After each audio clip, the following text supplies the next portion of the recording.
It was past midnight when I boarded the last subway train. The platform was eerily silent, the air cool and heavy.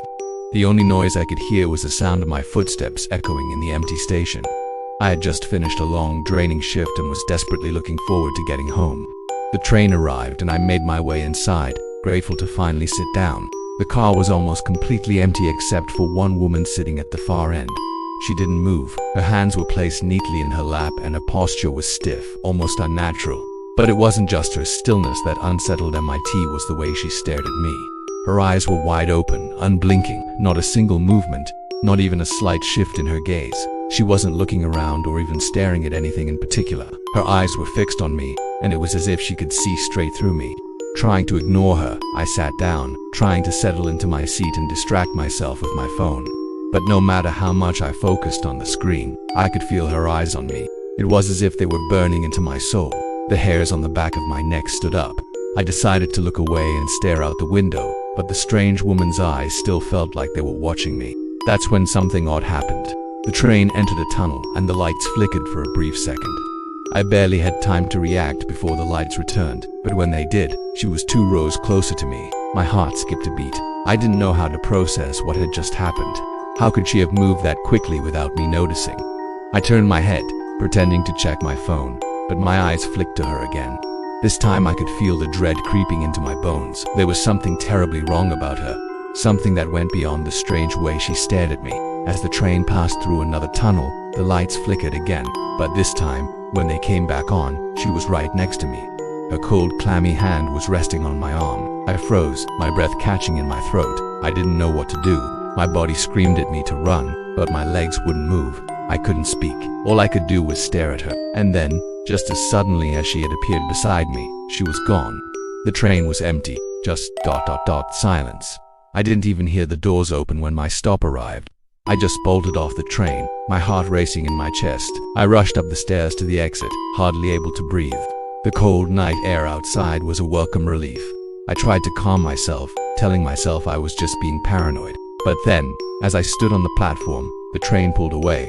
I glanced back, expecting to see the lights of the train as it moved farther into the night. But when I looked into the dark window, I saw her. The woman was standing behind me and she was smiling. I've always been a curious child. It used to get me into trouble, especially when I was younger. My mom would always warn me, never go into the basement, don't even think about it. She said it in that serious tone of hers that left no room for questions. But like most kids, the one thing I wanted to do more than anything was the one thing I couldn't. And that night, I couldn't resist. It had been a quiet evening. My parents were busy in the kitchen, and I had heard it again, a sound coming from the basement. It sounded like a puppy, a soft whimper, almost like a dog crying.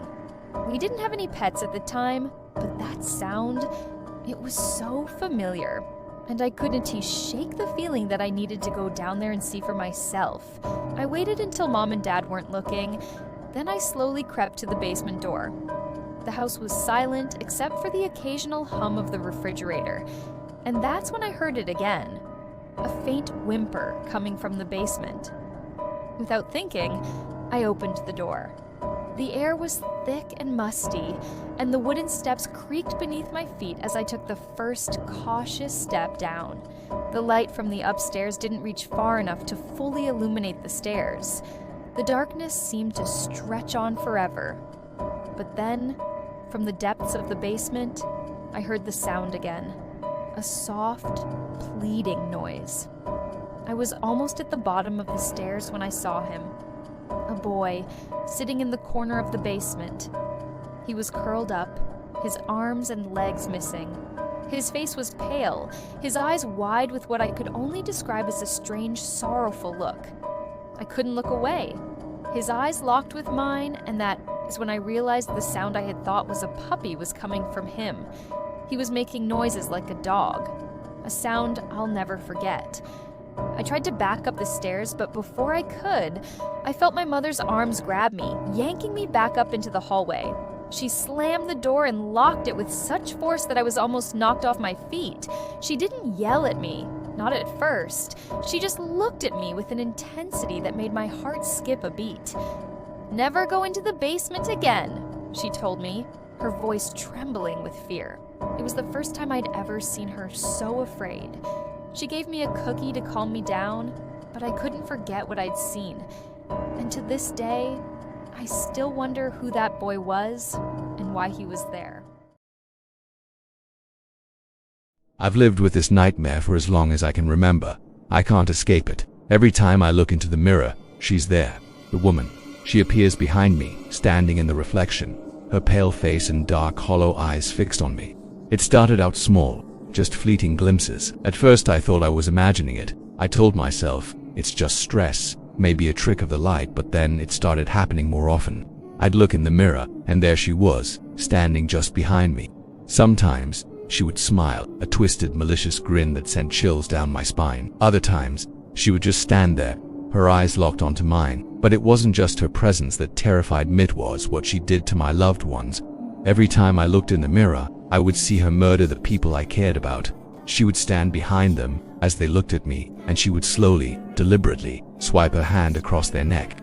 I could hear the sickening sound of their breath leaving their body, and then their eyes would go blank. The worst part, they would look at me.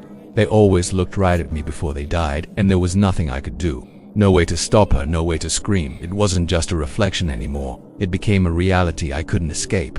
And then she turned to me. Her cold, dead eyes stared into mine as she slowly raised her hand and made a thumbs down motion, swiping it across her neck. It was like she was telling me, "You're next," and every time I looked into the mirror, there she was, watching, waiting. But here's the thing, I'm the only one who sees her. CTA call to action. What would you do if you saw something or someone watching you, but no one else could see it? Share your story with us in the comments below, and don't forget to like and subscribe for more spine-chilling tales. Remember, always keep an eye on your surroundings because you never know who might be watching you. Stay safe, and be aware of what lurks in the reflection.